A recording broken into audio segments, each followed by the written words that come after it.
કેમ છો ફ્રેન્ડ? જય શ્રી કૃષ્ણ. હું છું કિરણ પાનસુલિયા. કિરણ કિચન સ્ટુડિયોમાં આપનું સ્વાગત છે. તો આજે ખારી સિંગ બનાવીશું. તો કેટલા ટાઈમથી વિચાર આવતો હતો કે ખારી સિંગ બનાવું. તો મેં કીધું આજે લઈને ખારી સિંગ બનાવી દઉં. કારણ કે આપણે બહારથી લાવીએ તો કદાચ ખોરી હોય ને સારી ન હોય, સડી ગયેલી હોય. તો આજે વિચાર આવ્યો કે હું ખારી સિંગ બનાવી. તો ચાલો આપણે આજે શરૂ કરીએ ખારી સિંગ બનાવવાનું.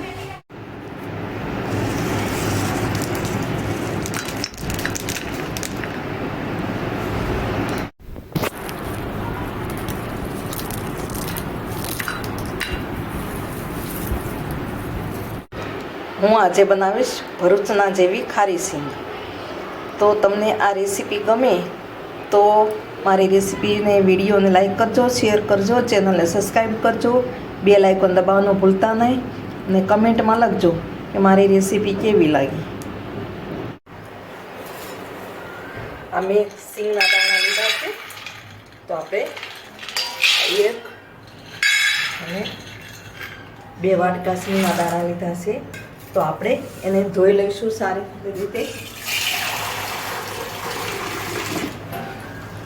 આ પાણી નાખી અને ધોઈ લઈએ.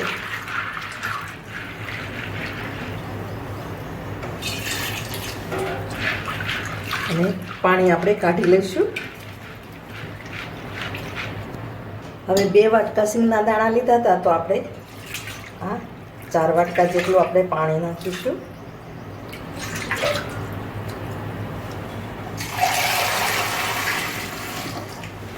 અને પછી આપણે ગેસ ચાલુ કરી અને ગરમ થવા મૂકીશું.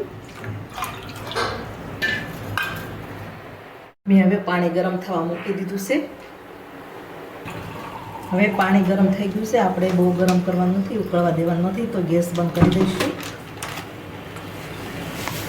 અને એમાં આપણે સાદું નમક નાખીશું 2 ચમચી જેટલું.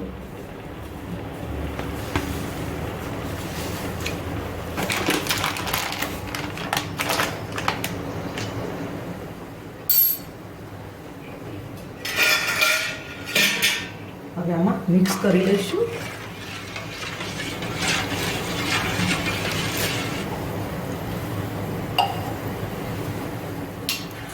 હવે આપણે એમાં જે દાણા પલાળીને એટલે કે ધોઈને આપણે કોરા કર્યા હતા એ આમાં નાખી દઈશું.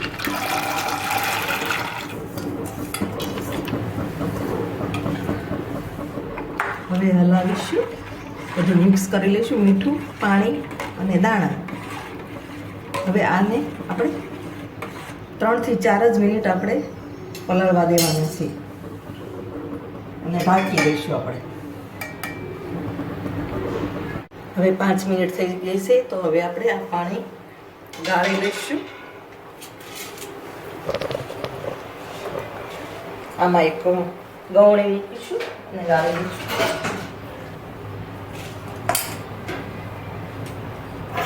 એકદમ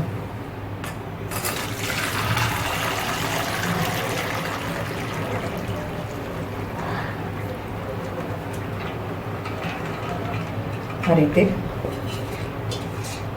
પાણી એકદમ નિતારી દઈશું.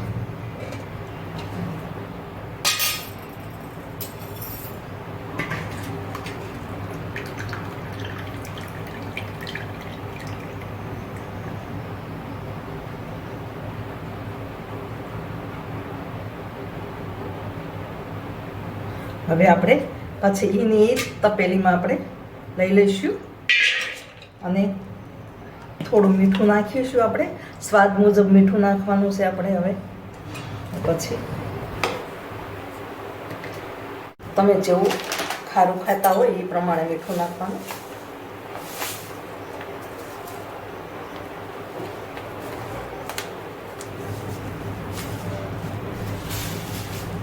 હવે આપણે મિક્સ કરી અને ઢાંકીને 10 થી 15 મિનિટ આપણે રહેવા દઈશું. આ રીતે બધું મીઠું મિક્સ કરી લઈશું.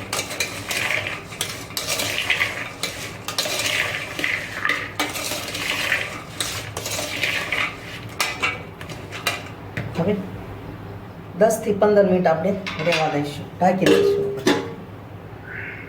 હવે આપણે 15 મિનિટ જેવું થઈ ગયું છે, તો આપણે પાછું મિક્સ કરી લઈશું. અને મેં એક જાડી આ કઢાઈ લીધી છે, એમાં મેં મીઠું ગરમ કરવા મૂક્યું છે.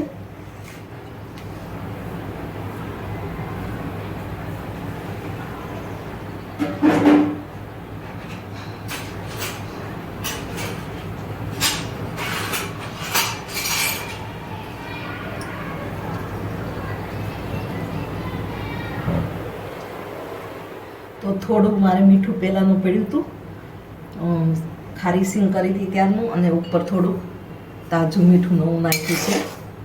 તો હવે આપણે જોઈએ થોડું થોડું ગરમ થયું છે, તો થોડી વાર મીઠું ગરમ થવા દઈએ, પછી આપણે સિંગ નાખીશું. હજુ ગરમ નથી થયું, થોડુંક જ થયું છે. હવે તા લાગે છે હાથ ઉપર, તો હવે મીઠું ગરમ થઈ ગયું છે.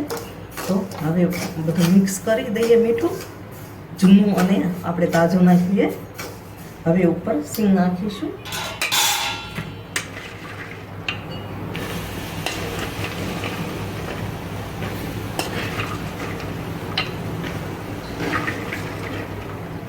આપણે અડધી નાખીશું, બે ભાગમાં આપણે શેકીશું.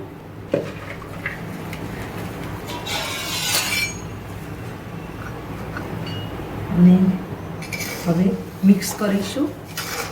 તો આપણે સિંગ મીઠાવાળી છે, દાણા ઓલા પાણીવાળા દેખાય છે, એટલે એને મીઠું ચોંટી જશે.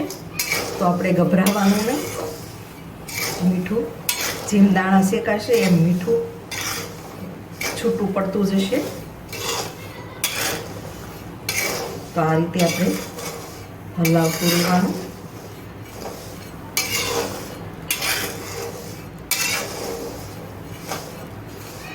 ધીમે ધીમે આપણું મીઠું છૂટું પડતું જશે.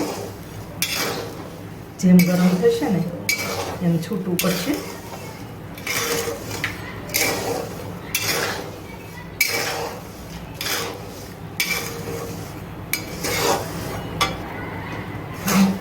હવે તમે જોઈ શકો છો, જેમ જેમ ગરમ થાય તેમ આપણું મીઠું છૂટું પડતું ગયું, દાણા ઉપર દેખાવા લાગ્યા છે.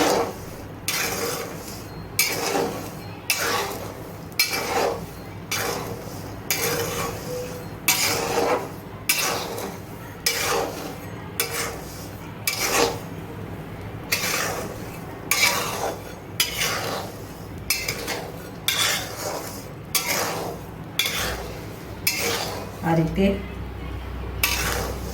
આપણે હલાવતા રહીશું.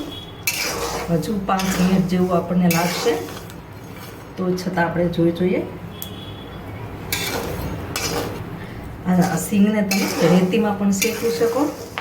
તો રેતી આપણે પહેલાં ચાળી લેવાની, પાછી ધોઈ લેવાની, પાછી ઉતારી કોરી કરી લેવાની, પછી આપણે શેકવાના. તેમ છતાંય જો આપણે આ દાણા ફાટી ગયા હોય, આ રીતે આમાં ફાટી ગયા હોય તો અંદર રેતી ખરી જાય. એના માટે આપણે મીઠું લઈએ તો સારું કહેવાય.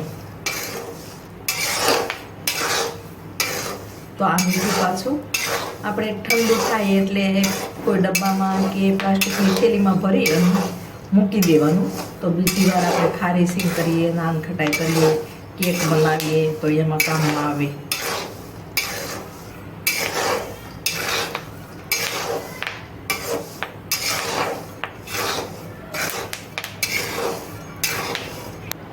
હવે આપણે થોડો ગેસ ધીમો કરી દઈશું, મીઠું છૂટું પડી ગયું છે એટલે. તો આ રીતે આપણે ઘરની તાજી સિંગ બનાવીને પણ ખાઈ શકાય. આપણે બહારથી સિંગ લાવીએ તો એ ખોરી નીકળે. તો આપણે આ ઘરની સિંગ હોય, દાણા હોય, તો આ રીતે આપણે ખારી બનાવીને ખાઈ શકીએ. હવે આપણે આ એક પાથરોટ લીધું છે, આપણે એકદમ આ જે હલાવી અને ગેસ બંધ કરી દઈએ. આપણી સિંગ શેકાઈને તૈયાર થઈ ગઈ છે. અને આમાં એક આપણે ઘઉં ચાળવાનો અથવા તો ચોખાનો ચાવણો પણ લઈને મૂકી શકાય.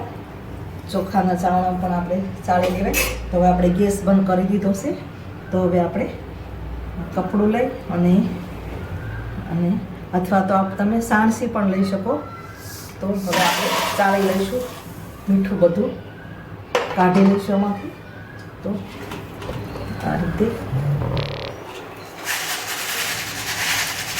તો આપણી સીંગ મસ્ત બનીને તૈયાર થઈ ગઈ છે. તો હવે આપણે એક કપડું અહીંયા લીધું છે. તો અહીંયા આપણે ઠંડી થવા મૂકીશું. ઠંડી થવા મૂકીશું અને પાછું આપણે એ જ કડાઈમાં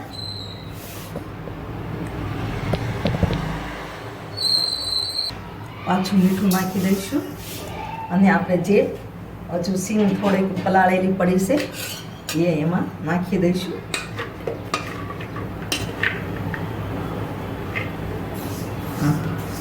પોળું કરી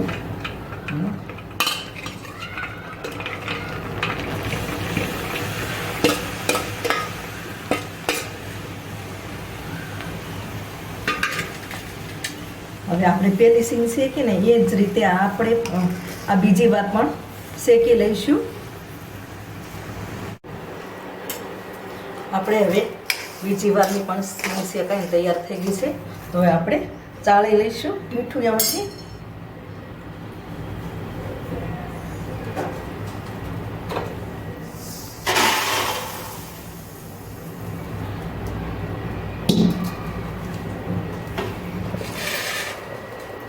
આ રીતે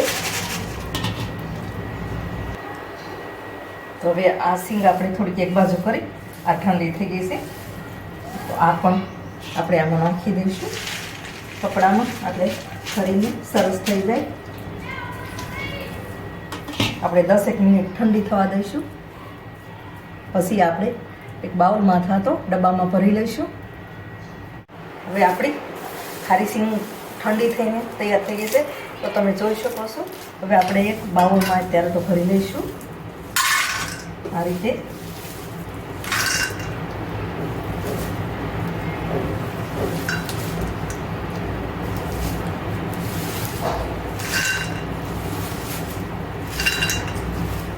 કેવી મસ્ત બની હતી. તાજી તાજી ગરમ પણ ખાવાની મજા આવે. આને તમે મહિના સુધી ડબ્બામાં સાચવી શકો છો. તો આપણે તાજી જે ભરૂચની ખારી સીંગ હોય એવી આપણી સીંગ બનીને તૈયાર થઈ ગઈ છે. તમે જોઈ શકો.